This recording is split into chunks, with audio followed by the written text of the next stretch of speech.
9ই August নির্যাতিতা তরুণী doctor তরুণী তার দেহ উদ্ধার হয় আরজি করে এবং সেই জায়গা থেকে ধর্ষণ খুনের অভিযোগ যেরকম রয়েছে নাম উঠে আসে সন্দীপ ঘোষ আরজি করের প্রাক্তন প্রিন্সিপাল। আর তারপরেই কেচো খুঁড়তে বেরিয়ে পড়ে কেউটে সন্দীপ ঘোষের নামে ভুরি ভুরি অভিযোগ, দুর্নীতির অভিযোগ উঠে আসে।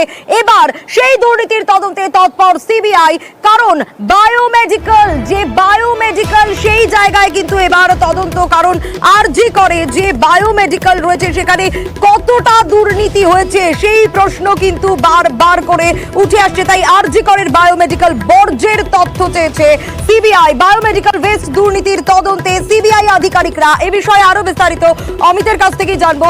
অমিত, কিভাবে তদন্তের গতি প্রকৃতি এক্ষেত্রে এগোচ্ছে সিবিআই এর তরফ থেকে এবার দুর্নীতির তদন্তে ওয়েস্ট ম্যানেজমেন্টের সাহায্য?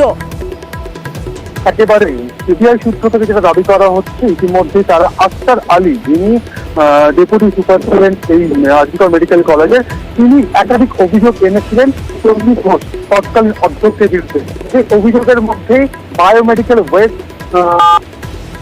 নিয়ম বহির্ভূত ভাবে বাইরে বিক্রি করে দেওয়া হয়েছে এমন কিছু অভিযোগ করেন তিনি।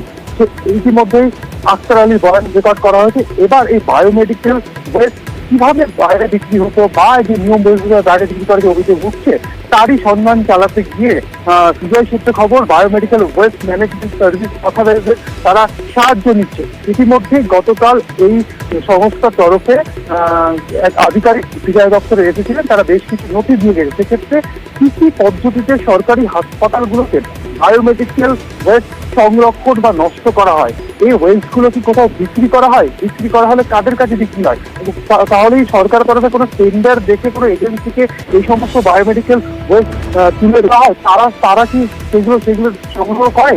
এই যে পদ্ধতি, এই পদ্ধতিগুলো সম্পর্কে তারা জানতে চেয়েছেন। এবং একই সঙ্গে আরজি করের সন্দীপ ঘোষের বিরুদ্ধে যে অভিযোগ উঠেছে বায়োমেডিক্যাল ওয়েস্ট বিক্রি করে দেওয়ার, সেক্ষেত্রে নিয়ম বহির্ভূত ভাবে বা বেআইনি ভাবে, সেক্ষেত্রে আরজি করের গত সন্দীপ জামানার বায়োমেডিক্যাল ওয়েস্ট কোথায় বিক্রি হলো, কাদের কাছে বিক্রি হলো, তাহলে সরকার যে টেন্ডার দেখেছিল সেই টেন্ডার মোতাবেক সেখানে বিক্রি হয়েছে কিনা, সমস্তটাই কিন্তু জানতে কিন্তু এই মুহূর্তে মরিয়া সিবিআই। কারণ তার বিরুদ্ধে একাধিক অভিযোগ উঠেছে টেন্ডার বহির্ভূত ভাবে ক্যান্টিন পাইয়ে বা টেন্ডার বেআইনি ভাবে টেন্ডার ডাকার পরেও কিন্তু তার স্বজন পোষণের অভিযোগ হয়েছে, রাজ্যের ঘনিষ্ঠত বিভিন্ন প্রকল্প পাইয়ে দেওয়ার ঘটনা ঘটেছে।